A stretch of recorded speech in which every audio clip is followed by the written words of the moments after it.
Coucou, c'est Tata Nexia et bienvenue dans ce Tata vous thème écriture pour lequel je vous ai mis à contribution. Comment écrire plus? Il y a des auteurs, des autrices qui aimeraient écrire plus mais qui ne savent pas comment faire. Méthode, nombre de mots imposés, on va voir ça ensemble. La semaine prochaine, on s'octroie une petite semaine de vacances, donc on reviendra le mercredi 28 avril avec les prêts de plumes. En attendant, on écrit plus le générique.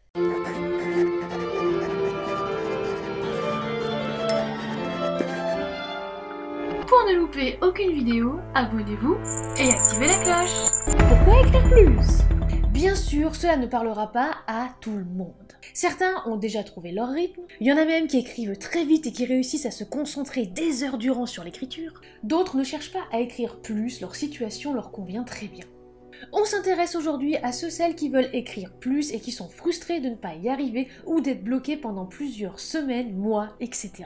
En revanche, il s'agit d'une panne d'écriture, on en a déjà parlé dans une vidéo conseil, fiche, avec par exemple des astuces pour contrer ça. Là, on va extraire des méthodes et faire des petites expérimentations. Les différentes méthodes. J'ai fait 2 appels sur Insta, l'un pour répertorier vos méthodes, l'autre pour réclamer des cobayes. Tout d'abord, il y a la méthode de la planification. Open6, par exemple, se fixe un nombre de mots par jour. Elle fait des sessions d'1 heure maximum à chaque fois. Pour Gaia Tamron, ce sont 2 sessions de 2 heures 5 jours sur 7. Cela rejoint un petit peu l'idée de Mastika, pour qui une trame détaillée par chapitre est nécessaire et lui permet d'enchaîner bien plus vite. Alors il y a également les marathons d'écriture, par exemple écrire 3 heures, 4 heures, jusqu'à 6 heures d'affilée sans s'arrêter. J'ai essayé, je trouve quand même ça assez épuisant, donc je la mets de côté pour le moment, mais sachez qu'elle existe. Le speedwriting. Il y a aussi ce que l'on appelle les sprints d'écriture. Cela peut être en live, sur un réseau social ou tout simplement chez vous, avec un minuteur ou toute autre chose. Par exemple, ce que l'on appelle sprint, ce sont plusieurs sessions d'1 quart d'heure maximum. Il y a eu récemment les défis sabliers sur le compte Instagram de Noémie Bourgois. Rochelle Kirst en a parlé. Participation à des séances de speedwriting avec d'autres auteurs de sa maison d'édition. Séance d'1 heure divisée en 2 tranches de 30 minutes. Partage, entraide, apparemment c'était super motivant et je valide complètement. Musique, nature, sortie. Parfois, il suffit d'une musique pour relancer la machine et on ne s'arrête plus. Et comme dirait Randoroman, se balader, s'aérer l'esprit peut être très efficace. Randoroman écrit par exemple en marchant en dictant le texte à son téléphone. Alors oui, ne vous inquiétez pas, pour dicter un texte ou autre, on fera une vidéo dessus. Pour JM Auteur, elle écrit dans un café. Alors il est vrai que parfois ça peut être un lieu ou un environnement propice à l'écriture. Se connaître. Cela vient d'un esprit dans la lune, j'ai nommé l'autrice Anneline. Elle a écrit beaucoup plus depuis qu'elle a appris à se connaître. Horaire où elle est le plus productive, combien de temps elle pouvait rester aussi concentrée, un focus justement sur son objectif, combien de pauses, combien d'aération le cerveau, et etc. Aussi, elle a appris à préparer ses sessions d'écriture. Retenons donc que parfois il suffit de se parler à soi-même et de s'écouter pour écrire plus. Être en good mood, se sentir bien, être de bonne humeur. Je reprends les mots de Saskia, mais je ne me force pas trop, après pour que les idées ne s'envolent pas, je me fixe un nombre de pages à écrire, mais ça ne fonctionne pas tout le temps. Si je suis dans un bad mood, je ne me fixe rien. Témoignage que je rejoins, perso si je ne vais pas bien, je ne pense pas forcément à écrire en fait, ou alors je me dis bon on verra bien combien de mots j'écris, mais je ne les compte pas forcément. Au contraire, être en bad mood peut aider certaines personnes. C'est le cas par exemple de Justine CM, qui avait confié être très prolifique à certains, on va dire, moments tristes. Les défis d'écriture. Alors on a déjà parlé des athées qui peuvent motiver certains auteurs et autrices, mais là je vais surtout citer le nano. Je ne fais que l'évoquer puisqu'il y aura une vidéo mais complète consacrée à ce défi. Meryl Maelstrom m'en a fait part. Elle se fixe un objectif de 1000 mots et utilise le site du nano pour le compteur. Oui, alors effectivement, il y a des logiciels de traitement de texte qui ont un compteur de mots, mais parfois on a peut-être oublié de noter où on en était, etc. Ou alors il faut ajouter un truc en plus. Donc voilà, avec le nano, ça va être plus simple pour certaines personnes. Les Drabbles. C'est Mirabelle Auréa qui m'en a parlé. Le Drab, ou Drabble, est un travail extrêmement court de fiction littéraire contenant exactement 100 mots en longueur. Le titre ne compte pas dans le nombre de mots. Même ça peut varier en fonction de certains auteurs ou autrices, puisqu'il y a un auteur justement qui en fait des Drabbles, mais de 500 mots. Le but du Drabble est d'évaluer la capacité de l'auteur à exprimer des idées intéressantes dans un nombre de mots extrêmement limité.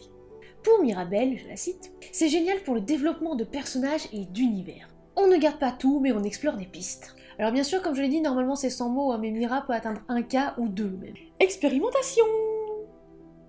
Place aux cobayes. J'ai demandé à des auteurs et des autrices qui avaient envie d'écrire plus et qui avaient vraiment du mal, ça justement il fallait vraiment qu'ils soient honnêtes sur ce sujet, de se soumettre à l'une de ces méthodes. Alors c'est moi qui leur ai imposé justement une méthode, évidemment en fonction de ce qu'ils avaient déjà expérimenté ou pas. du temps qu'ils avaient et de leur motivation. Alors, est-ce que ça a marché ou pas? Alors c'est parti pour les sprints d'écriture. J'ai mis Myriam Lorenz dessus, pour qui c'est simple, plus aucun mot écrit depuis très longtemps, trop longtemps même d'après elle. Je l'ai mis sur cette méthode en lui demandant de faire 2 séances de 30 minutes maximum. Alors, très satisfaite, elle a écrit 850 mots, pour certains ce serait peut-être pas énorme, mais cela faisait, je la cite, des mois que j'avais pas avancé dans cette histoire. Je réécrivais des chapitres déjà écrits mais jamais de nouveaux. J'espère que ça l'aura débloqué définitivement puisqu'elle fut très satisfaite de cette expérience.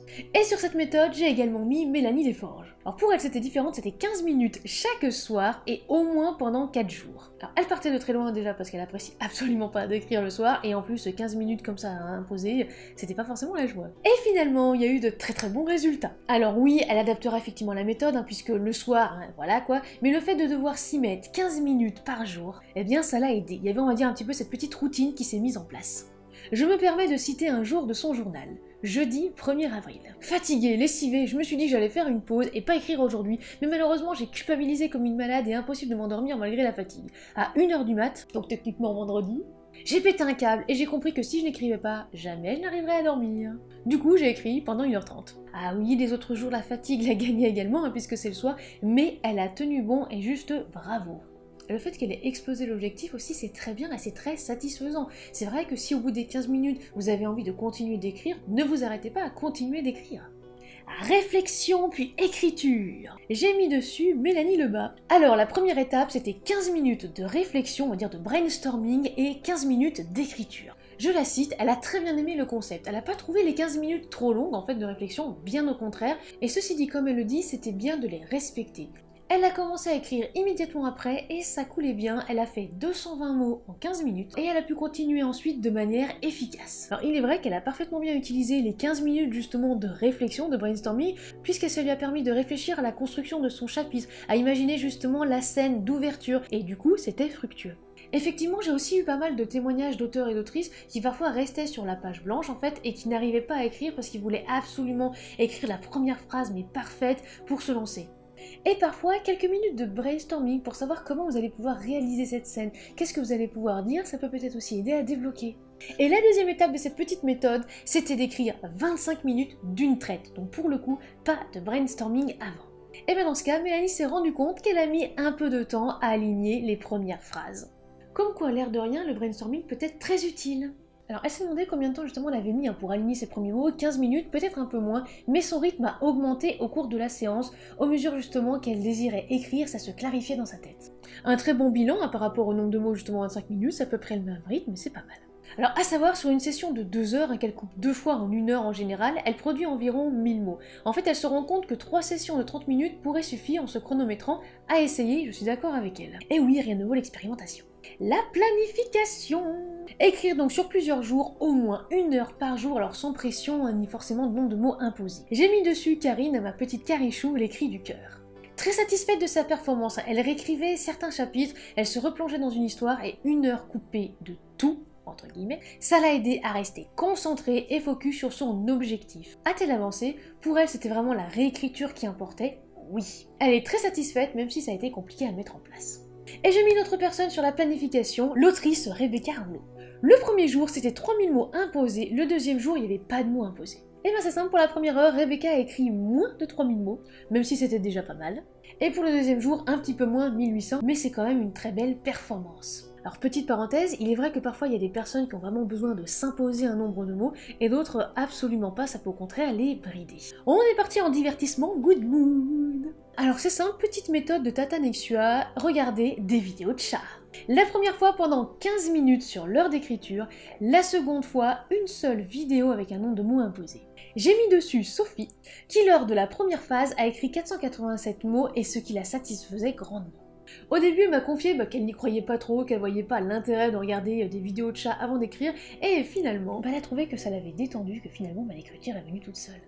Méthode du bad mood. Alors j'ai mis dessus Valérie Wanard.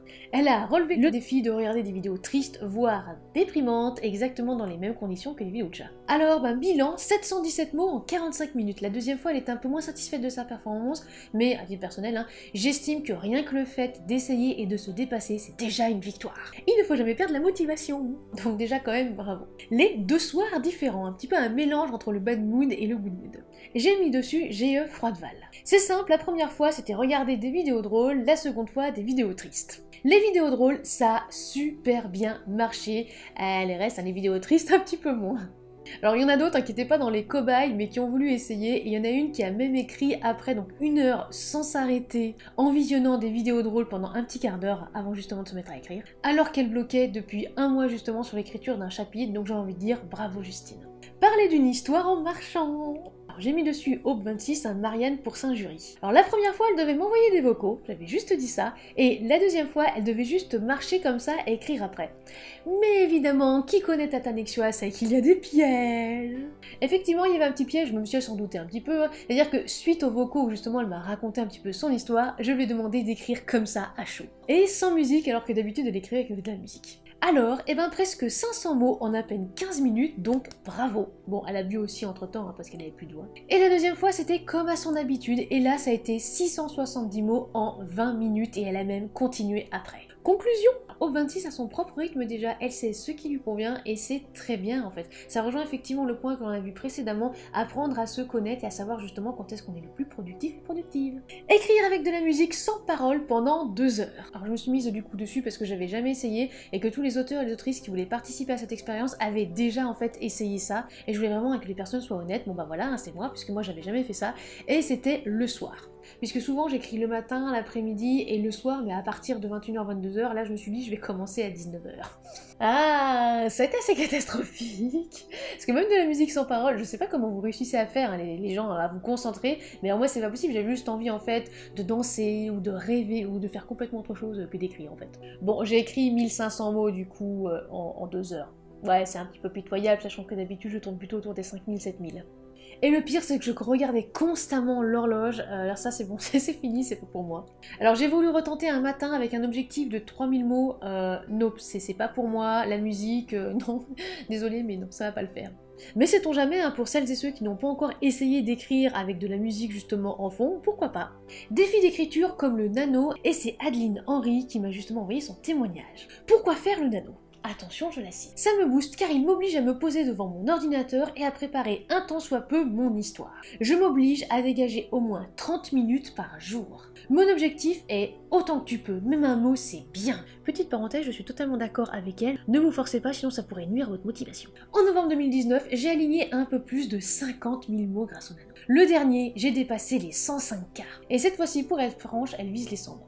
Mais ce n'est pas obligatoire, c'est une motivation, pas une injonction. Pour allier l'utile et l'agréable, tous les 5000 mots, elle s'offre un petit cadeau et elle se programme justement un gros pour l'objectif final. Comme elle le dit, ça marche très bien la carotte pour elle, et il est vrai que pour certains auteurs et autrices, ça marche aussi pas mal. On en parle justement d'un de mes cobayes, je lui ai dit « Oui, tu pourras te faire des cookies justement si tu réussis à écrire 3000 mots. » Ah bah, il les a écrits en 1 heure. Méthode mixte. Alors pour la dernière cobaye, j'ai décidé un petit mix puisque c'était Abby Green du portail auto-édition qui s'est lancé à pieds joints complet dedans. Première méthode, le sprint maridien. Alors c'est simple, quand elle voulait, à un moment, peu importe le jour, elle m'appellera pour me parler d'une de ses histoires en faisant des vocaux, et ce pendant 20 minutes maximum avant d'écrire. Alors après justement cet envoi de vocaux, je lui ai demandé d'écrire pendant un quart d'heure et seulement un quart d'heure. En lui disant tu m'enverras un autre vocal justement quand ce sera fait. Et après, tu essaieras de réécrire pendant 15 minutes pour voir justement, on va dire, si un petit peu la coupure avec l'envoi du vocal a perturbé l'inspiration et l'élan ou pas. Eh ben c'était très bien, ça s'est très bien passé, il y a eu des ballons. Elle est très satisfaite parce qu'elle a écrit 1000 mots environ et elle a adoré, c'était super motivant, donc juste bravo à elle et franchement merci pour cette petite expérience. Et la deuxième petite chose, une deuxième fois, elle devait écrire quand elle voulait, le jour ou le soir, peu importe. Et je voulais qu'elle regarde des vidéos de chatons et des vidéos drôles pendant 15 minutes. Et après, je lui ai demandé d'écrire pendant 45 minutes sans s'arrêter. Alors, elle a quand même écrit pas mal de mots, même si c'était beaucoup moins que la première expérience. Mais elle était très satisfaite de cet exercice. Curieuse en mode à voir justement ce que ça donnerait comme résultat, elle n'était pas du tout réfractaire, et d'ailleurs elle insiste sur ce point, il ne faut pas vous forcer. Alors elle conseillerait la première méthode parce que c'est plus simple à caler dans sa journée ou dans sa soirée. En fait, en parlant à quelqu'un de son univers, c'est sympa, ça peut aider à trouver des idées, c'est giga agréable comme sensation. Du coup, elle pense encore tester la première méthode, il faudra des gens pour parler de son livre, mais elle pense bien sûr à des alpha lecteurs et des lecteurs. Il existe plein de méthodes, à vous de savoir laquelle vous convient le mieux et il va falloir justement tester pour savoir. N'oubliez pas aussi que ça peut être très motivant le brainstorming. On remarque quand même qu'avec les cobayes, c'est le fait justement d'avoir parlé ou d'avoir un petit peu posé ses idées qui les ont débloquées dans l'écriture. Et vous, quelle méthode vous utilisez? En bref, si vous voulez écrire plus, c'est possible, il y a plein de méthodes qui existent. Que ce soit les sprints d'écriture, les planifications, les défis d'écriture avec par exemple un compteur avec des nombres de mots imposés par jour. Ou au contraire, si vous préférez le plein air et dicter justement un texte à votre téléphone ou en parler à quelqu'un pendant 15-20 minutes maximum avant d'écrire, c'est à vous de voir ce qui est le plus efficace. Et je sais que j'insiste, mais c'est à vous de déterminer la méthode qui vous convient le mieux. Pourquoi j'insiste? Parce que parfois en fait je vois certains auteurs et autrices qui ne veulent pas forcément essayer des méthodes mais qui veulent se forcer à appliquer la méthode, soit la méthode à la mode, soit la méthode justement qu'ils viennent de voir dans une vidéo booktube et apparemment ce serait la recette miracle, mais en fait ça dépend. Pourquoi? Bah tout simplement parce qu'on est tous uniques et que parfois il faudra peut-être faire un mix ou un micmac on va dire entre deux méthodes pour trouver ce qui nous convient le mieux. Pour se lancer justement dans les essais, essayez de bousculer vos habitudes ou au contraire de croire en vous, d'avoir confiance. C'est clair que si vous partez en vous disant non mais de toute façon j'arriverai jamais à écrire 100 mots en un quart d'heure, allez c'est bon, jette l'éponge, bah non. Et pourquoi pas alors? Vraiment, pourquoi pas? Qu'est-ce qui vous retient? Expérience, expérience, expérience. Essayez et si ça ne marche pas, ne forcez pas. Il y en a par exemple parmi les cobayes qui ont vraiment pas pu faire juste 15 minutes en sprint d'écriture en écrivant vite, ça ne leur allait pas. Et d'autres au contraire écrire 30 minutes, 1 heure, ça n'allait pas parce que c'était beaucoup trop long et ils avaient l'impression en fait de traîner les pieds. Et comme tout alchimiste justement qui se respecte, à vous de trouver la recette. Voilà, c'est la fin de cette vidéo sur les méthodes pour écrire plus et j'espère qu'elle vous aura plu. La prochaine fois, soit le 28 avril, on parlera des traits de plume. Et oui, je sais bien que vous avez plein de questions et d'interrogations sur ce sujet. N'oubliez pas de vous abonner, c'est gratuit, de liker cette vidéo, de la commenter et de la partager, ça nous fait toujours plaisir. Et ça nous aide au niveau algorithme. Si vous souhaitez nous soutenir, vous pouvez vous rendre dès à présent sur les plateformes Tipeee ou Utip. Et en attendant la prochaine vidéo, prenez soin de vous et soignez votre plume.